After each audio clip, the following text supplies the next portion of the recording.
वीरं प्रणम्य सर्वज्ञं विनष्टाशेषदोषिकं कातन्त्ररूपमालेयं बालबोधाय कथ्यते। नमस्तस्यै सरस्वत्यै विमलज्ञानमूर्तये विचित्रालोकयात्रेयं यत्प्रसादात् प्रवर्तते। नमो वृषभसेनादि गौतमान्त्यगणेशिने मूलोत्तरगुणाढ्याय सर्वस्मै मुनये नमः। गुरुभक्त्या वयं सार्धद्विपद्वितयवर्तिनः वन्दामहे त्रिसङ्ख्योन नवकोटिमुनीश्वरान्। अज्ञानतिमिरान्धस्य ज्ञानाञ्जनशलाकया चक्षुर्निमीलितं येन तस्मै श्रीगुरवे नमः।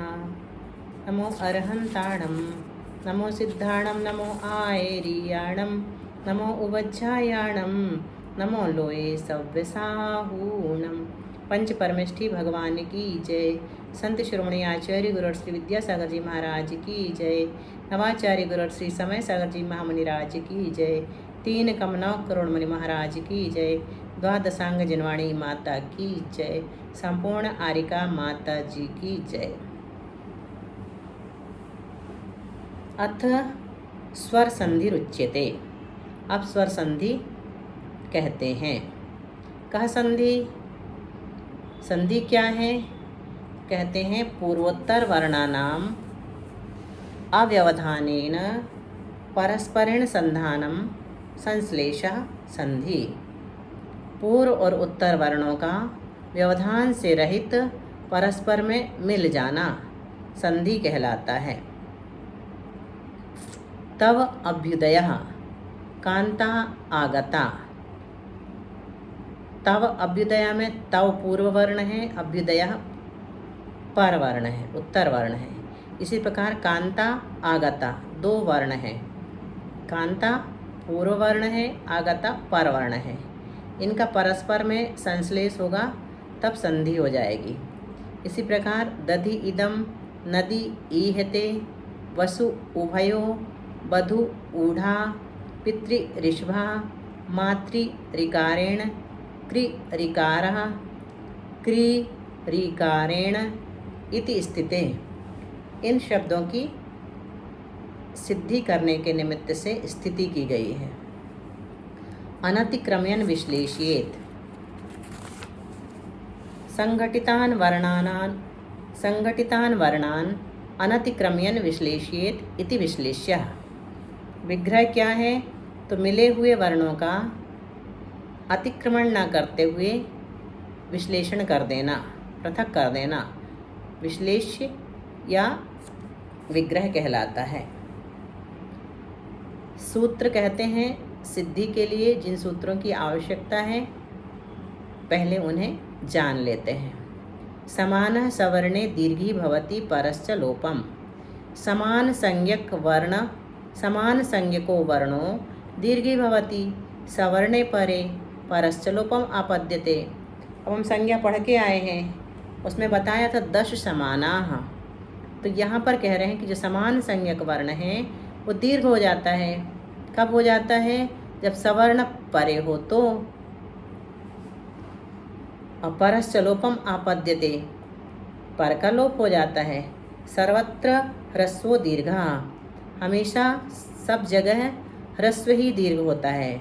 स्वभाव तो ह्रस्वाभावे परलोपः, और ह्रस्व का अभाव हो जाएगा वो दीर्घ हो जाएगा तो पर का लोप स्वभाव से हो जाएगा, उसकी आवश्यकता ही नहीं रहेगी। उक्तंच कहा भी है अदीर्घो दीर्घताम याति नास्ति दीर्घस्य दीर्घता पूर्वम दीर्घ स्वरम दृष्ट्वा परलोपो विधीयते। अदीर्घ जो है यानी जो ह्रस्व है वह दीर्घ हो जाता है। नास्ति दीर्घस्य दीर्घता, दीर्घ की और कोई दीर्घता नहीं हो सकती। पूर्वम दीर्घ स्वरम दृष्ट्वा, और पूर्व के दीर्घ स्वर को देख करके पर के लोप का विधान किया जाता है, पर का लोप अपने आप हो जाता है। और व्यंजनम अस्वरम परवर्णम नयेत, अस्वरम व्यंजनम परवर्णम नयेत, स्वर रहित जो व्यंजन है वो परवर्ण को अपने में मिला लेता है। अब हमने स्थिति की थी किन किन शब्दों की? तव अभ्युदयः। अब इनकी सिद्धि करेंगे। अभ्युदयः। तो क्या है सूत्र? समानः सवर्णे दीर्घी भवति। समान संज्ञक जो वर्ण है, ये आ जो है ये समान संज्ञक है, इसका क्या हो जाएगा? दीर्घ हो जाएगा। कब? सवर्ण परे हो तो। आ जो है सवर्ण है, इसका ह्रस्व आ और ह्रस्व आ की सवर्णता है। बड़ा आ भी होता तो भी सवर्ण कहलाता। सवर्ण परे होने पर समान संज्ञक वर्ण दीर्घ हो जाता है। तो वा को हमने दीर्घ कर दिया, वा के आ को दीर्घ कर दिया और इसी में मिला दिया व्यंजन मस्वरम से। वैसे तो ऐसे किया जाता है, वा के आ को निकाला, इसको दीर्घ किया और प्लस अभ्युदया बचा। ऐसा हो गया अब अपने पास सूत्र के माध्यम से। क्या कह रहे हैं? समान संज्ञक जो वर्ण है वो दीर्घ हो जाता। तो समान संज्ञक क्या है? अ है। आ को हमने दीर्घ कर दिया और कब होता है? सवर्ण परे हो तो यहाँ सवर्ण परे है इसलिए इसका दीर्घ हो गया। और परश्च लोपम आपद्यते, जब पर का लोप हो जाता तो ये पर है, इसका लोप हो जाएगा। और क्या कहा? एक सूत्र व्यंजन मस्वरम परवर्णम नयेत। अब ये स्वर रहित व्यंजन है तो ये परवर्ण को अपने में मिला लेगा। तो क्या बन जाएगा? तवा। इसका लोप हो गया तो क्या बचा अपने पास? भ्युदयः। क्या बन गया? तवाभ्युदयः। ठीक है। इसी प्रकार कांता आगता। कांता आगता में क्या करेंगे? समान संज्ञक वर्ण है कांता, आ की दीर्घता है, दीर्घस्य नास्ति दीर्घता, कांता प्लस आगता। कांता में जो आ है वो समान संज्ञक है, कांता में जो आ है ये समान संज्ञक है तो इसको हम दीर्घ कर देंगे। लेकिन अभी हम पढ़ के आए हैं दीर्घस्य नास्ति दीर्घता, जो पहले से दीर्घ है उसको और क्या दीर्घ करेंगे? तो वो ऑलरेडी दीर्घ है, इसको हम और दीर्घ नहीं कर सकते। परश्च लोपम से इसका लोप कर दिया और इसको इसमें मिला दिया तो क्या बन गया? कांता गता। कांता गता।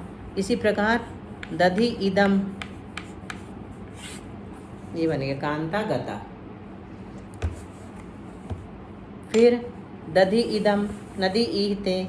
दधि में छोटा ई है, ई और ई समान संज्ञक है। समान संज्ञक वर्ण जो है वो दीर्घ हो जाता है। कब? जब सवर्ण परे हो तो ये समान संज्ञक ई है, धा में मिला हुआ ई समान संज्ञक है और ये सवर्ण परे है तो इसका दीर्घ कर देंगे। धा में से ई को निकाल के दीर्घ कर दिया और परश्च लोपम से इसका लोप कर दिया। क्या बन गया? अब व्यंजन मस्वरम परवर्णम न, एक स्वर रहित जो व्यंजन है वो परवर्ण को अपने में मिला लेता है तो क्या बन गया? दधि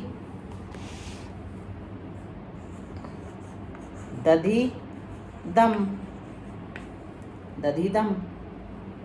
इसी प्रकार नदी ईहते, नदी प्लस ईहते था, दीर्घ से नास्ति दीर्घता से दीर्घ ही रह गया। वसु उभयो था, छोटा ऊ का बड़ा ऊ हो गया, पर का लोप हो गया छोटे ऊ का। बधू ऊढ़ा, इसमें भी समाना सवर्ण दीर्घी भवति, परश्च लोपम आपद्यते से बधूढ़ा बन गया। पितृऋष्भा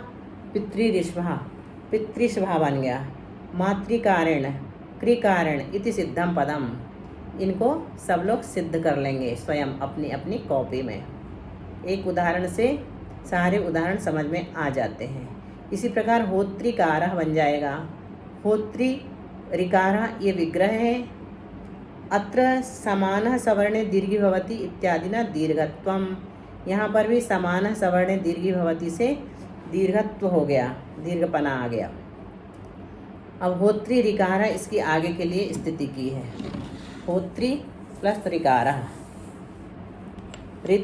ऋति ऋतोर लोपोवा। ऋति ऋतोर लोपोवा। क्या कह रहे हैं? ऋति परे ऋतोर लोपो वा भवति। ऋकार परे हो तो ऋ का लोप विकल्प से होता है। विकल्प से होता है मतलब क्या? होता भी है और नहीं भी होता।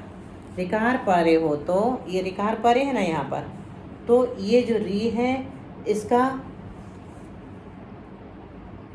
लोप विकल्प से होता है, मतलब होता भी है और नहीं भी होता।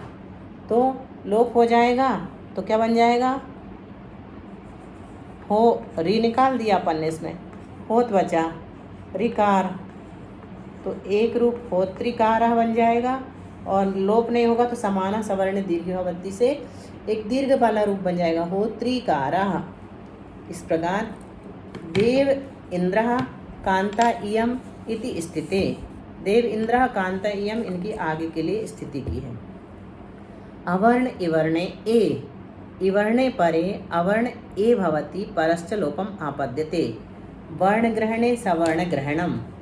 तो स्थिति किसकी की थी, देव प्लस इंद्रः। अब कैसे बना शब्द नया, तो कहते हैं इवर्ण परे हो, तो इवर्ण परे है, अवर्ण जो है वो ए हो जाता है, तो ये वा में जो आ है इसका क्या हो जाएगा, ए हो जाएगा। तो हमने वा में से आ को निकाला तो वाह हलंत बचा, ए पूरा हो गया। और इवर्ण परे है, परश्च लोपम आपद्यते से इसका लोप हो जाएगा, तो क्या बचेगा अपने पास, इतना बचेगा। अब जोड़ेंगे इसमें, किससे जोड़ेंगे, कौन सा सूत्र से, व्यंजन मस्वरम परवर्णम नयत, स्वर रहित जो व्यंजन है वो परवर्ण को अपने में मिला लेता है, तो क्या बन जाएगा, देवेंद्रः।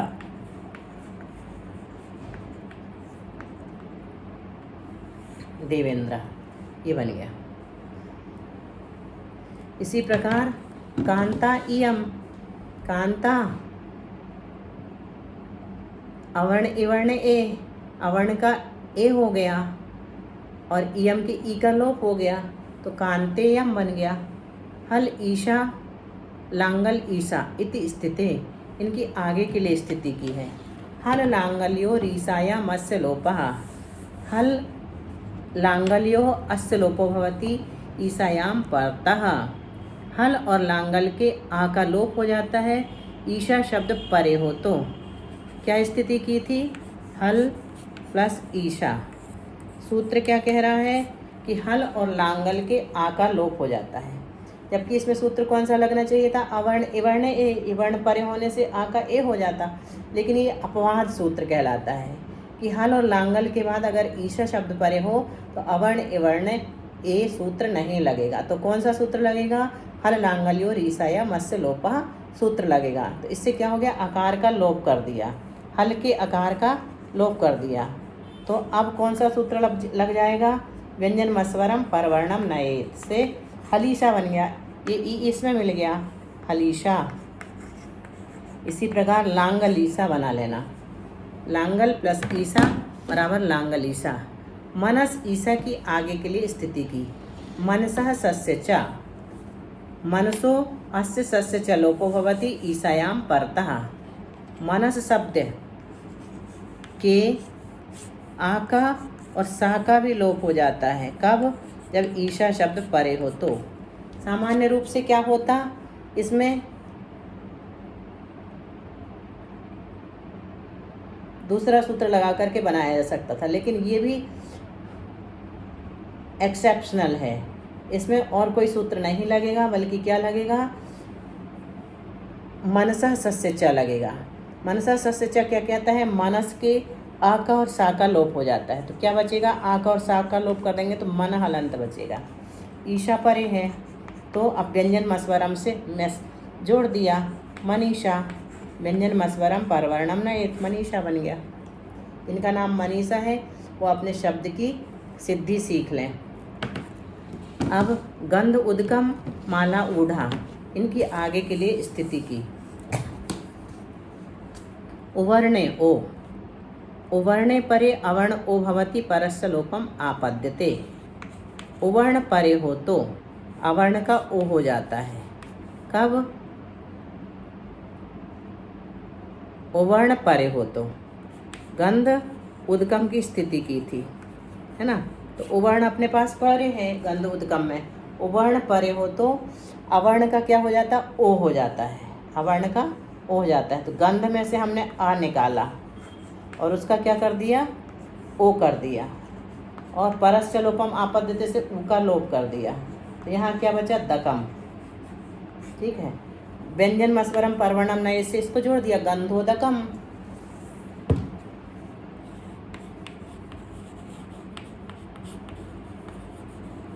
गंधोदक शब्द की सिद्धि हो गई। अभी तक गंधोदक लगा रहे थे लेकिन सिद्धि नहीं जानते थे, आज से हमें सिद्धि भी पता चल गई है ना।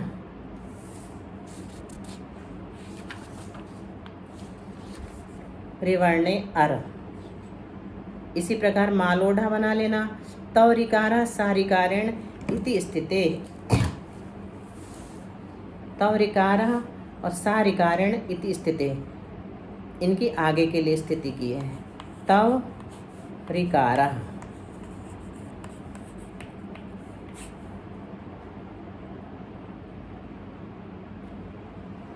रिवर्णे अर, रिवर्णे परे अवर्ण अर भवति परस्य लोपम आपद्यते।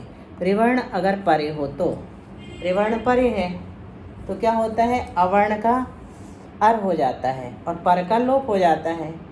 तो यहाँ पर हमने क्या कर दिया, अवर्ण का अर कर दिया, ता में से वा में से आ निकाला और उसका क्या कर दिया, अर कर दिया, और पर का लोप हो जाता तो री का लोप कर दिया, क्या बचा, कारह। अब हमारे पास ये इतना है तो अब हमें इसमें जोड़ना है तवर कारह, तो वाम में तो अ मिल जाएगा, तवर कारह बचेगा हमारे पास। कैसा बचेगा, तवर कारह। अब इसके लिए सूत्र है, इस तरह से लिखा नहीं जाता तवर कारह, तो एक और सूत्र आया है, वार्तिक है वो, पूर्व व्यंजन मुपरी पर व्यंजन मधा। अगर दो व्यंजन एक साथ आ जाएं और उनमें भी पहले रा हो तो ये ऊपर चला जाता है और पर का नीचे रह जाता है। तो इसको हम कैसे लिखेंगे, तवर कारह, का के ऊपर रेफ लगा देंगे।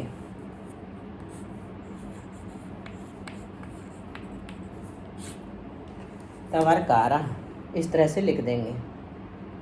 रेफाक्रांत से द्वित्वमसिटोवा, रेफाक्रांत वर्ण जो है उसका विकल्प से द्वित्व भी होता है।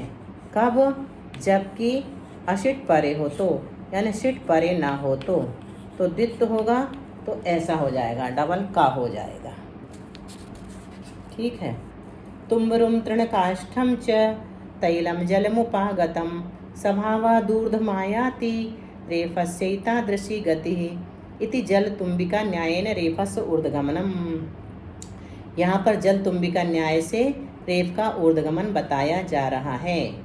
तो क्या कह रहे हैं, तुम्बरुम तृणकाष्ठम च, जैसे तुमड़ी और तिनका और काष्ठ मतलब लकड़ी और तैल, जलम स्वभावात ऊर्ध्वम आयाति उपागतम, जल में स्वभाव से ही ऊपर आ जाते हैं।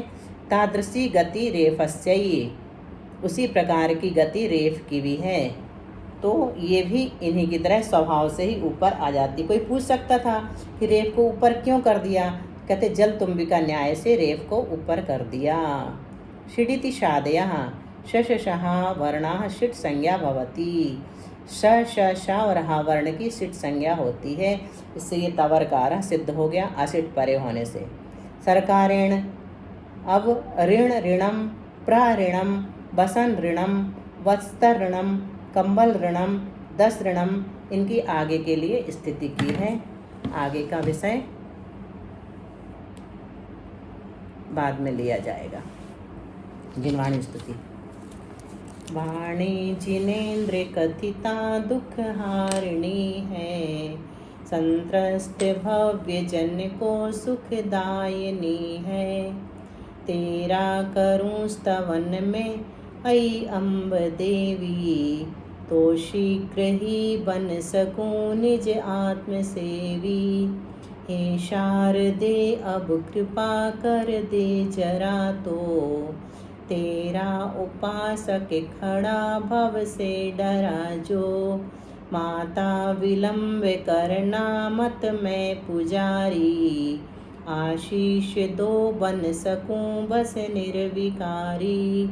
9 बार नमोकार मंत्र, और सब लोग अच्छी तरह से सूत्रों को हृदयंगम करें, कंठस्थ करें तो बहुत अच्छा होगा।